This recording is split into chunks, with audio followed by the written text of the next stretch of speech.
De retour dans l'Africa Newsroom, notre plateau est toujours au complet. Avec nous, notre invité gestionnaire santé Mokhtar Chekarou, ainsi que nos éditorialistes, bien évidemment, Samuel Gembok et Malik Acher.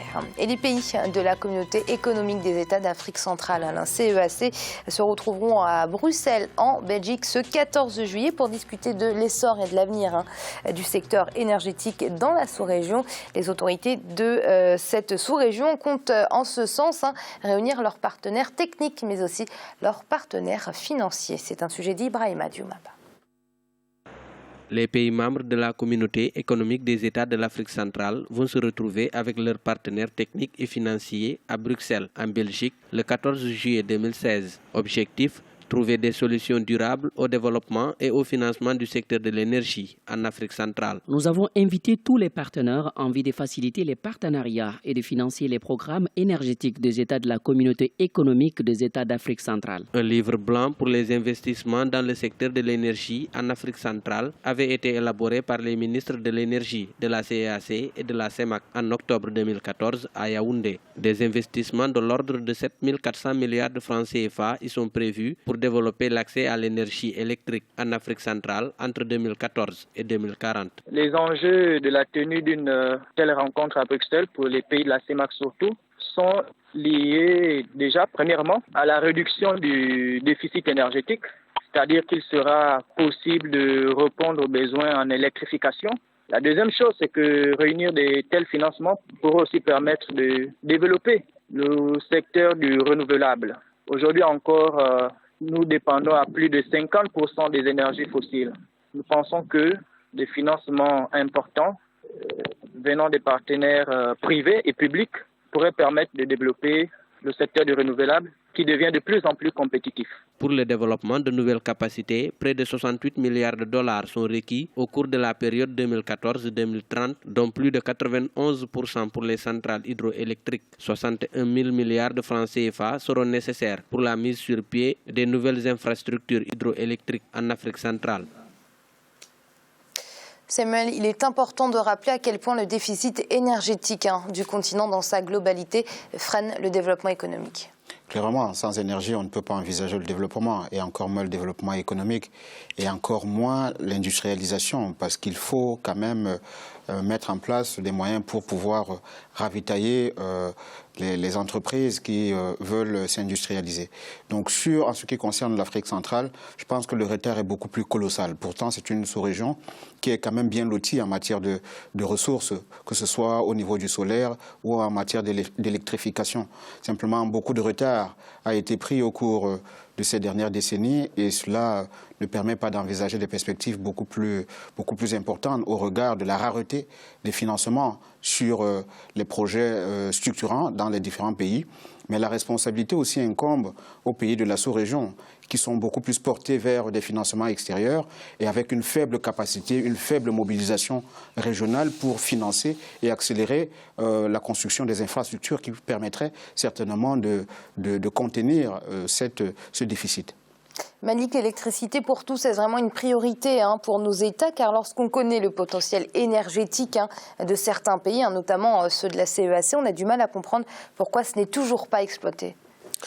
Oui, il y a eu des projets qui n'ont pas été, je dirais, pensés sur le plan régional. Je pense que ces projets-là de l'électrification doivent être pensés justement à l'échelle régionale. Il faut justement une concertation entre les pays, il faut une cumulation des efforts financiers.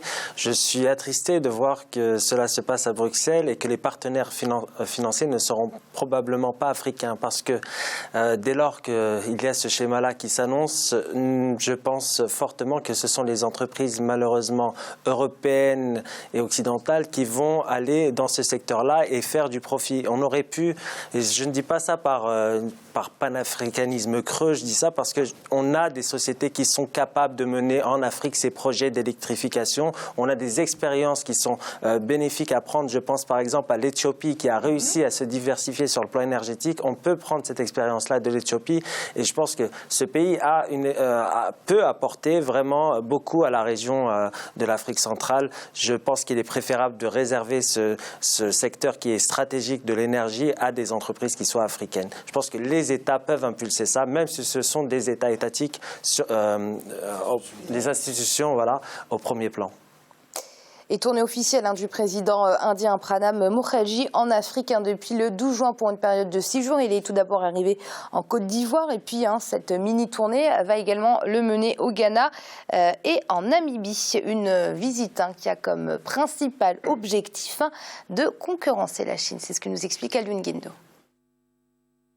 10 milliards de dollars de prêts concessionnels et une aide d'environ 600 millions de dollars. Tels sont les engagements de l'Inde sur le continent africain au cours des 5 prochaines années. Entamée le 12 juin 2016, la tournée africaine du chef de l'État indien a pour but de raffermir les liens économiques avec le continent. En Côte d'Ivoire, par exemple, l'Inde intervient dans plusieurs secteurs tels que l'énergie, les mines et les technologies de l'information et de la communication. Le parc technologie Mahatma Gandhi de Grand Bassam a été financé par l'Inde.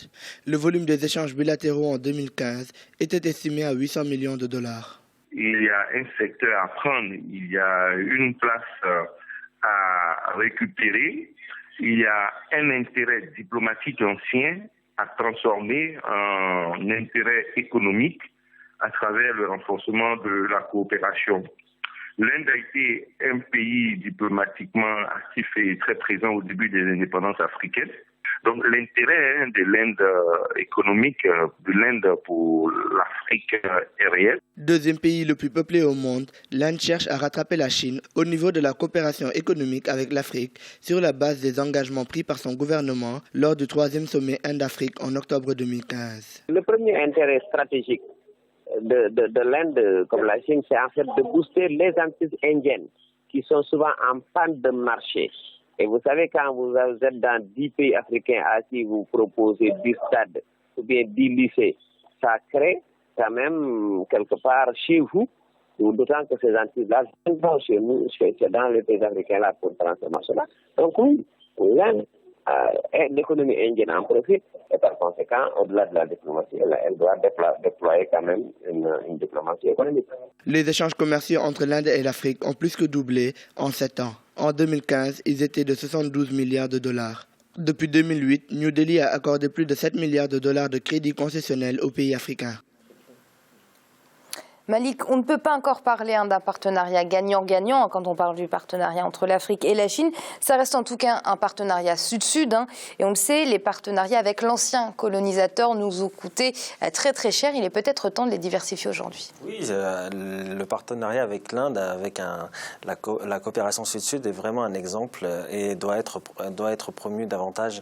L'Inde peut utiliser sa trame historique un peu pour justement se rapprocher de l'Afrique parce qu'elle était très proche de l'Afrique sur le plan politique, dans le cadre du tiers-mondisme, comme on le sait, au lendemain des indépendances. Puis, du fait de son développement économique, elle s'est un peu éloignée de l'Afrique. Maintenant, elle sait très bien que pour relancer ses entreprises, elle a besoin de conquérir des marchés et elle a besoin de se rapprocher de l'Afrique, qui est un continent en pleine croissance. Elle a laissé pendant beaucoup de temps la place au Japon et à la Chine notamment. Maintenant, elle essaye de se mettre au même niveau, et elle a raison de le faire parce que l'Afrique, notamment dans le plan des télécoms, comme on l'a rappelé l'autre fois, et dans le domaine de la santé, l'Inde a beaucoup d'expérience dans ces domaines-là et peut apporter son expertise.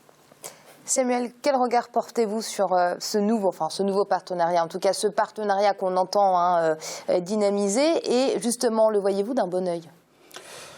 Tout dépend sous quel angle on apprécie les choses. Mais en tout état de cause, je remarque que c'est un partenariat, c'est une coopération ambitieuse.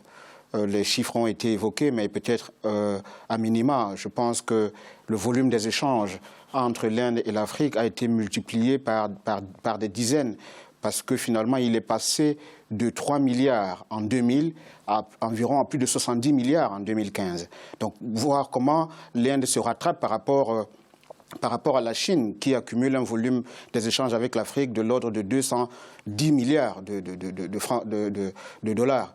Donc c'est une concurrence qui est lancée, qui peut être profitable aux Africains s'ils en font bon usage, s'ils planifient d'abord au niveau continental les ressources qui leur proviennent de l'extérieur, s'ils s'organisent davantage, ils pourront en tirer le maximum de profit. Mais les ambitions des Indiens ne sont pas que économiques et commerciales. Ce sont aussi des ambitions politiques, parce que l'Inde envisage d'intégrer le Conseil de sécurité comme le Japon l'a voulu, mais simplement au niveau de cette concurrence sur le plan politique, je pense que les dés sont presque pipés. Pourquoi? Parce que la Chine, qui est le meilleur partenaire finalement entre guillemets pour les Africains, ne va peut-être pas voir d'un bon œil l'entrée de l'Inde dans le Conseil de sécurité. Donc à ce niveau, tout dépendra de comment les Africains utilisent cette manne qui arrive de part et d'autre.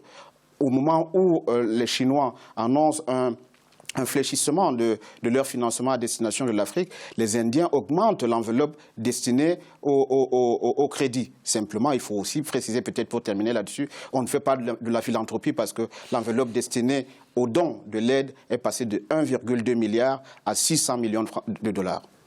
Merci Samuel pour vos analyses. Merci Amira, bonsoir. Merci à vous également Malik. Ce fut un plaisir Amira, bonsoir à tout le monde. Et merci à vous Monsieur Chekaraou, je rappelle que vous êtes gestionnaire santé. Merci pour vos analyses et cet éclairage sur la société civile. Merci à vous. Vous l'aurez compris, c'est la fin de cette émission, mais l'Africa Newsroom, ce n'est jamais fini. On se retrouve demain pour une nouvelle émission, cette semaine toujours consacrée au Niger. À très vite.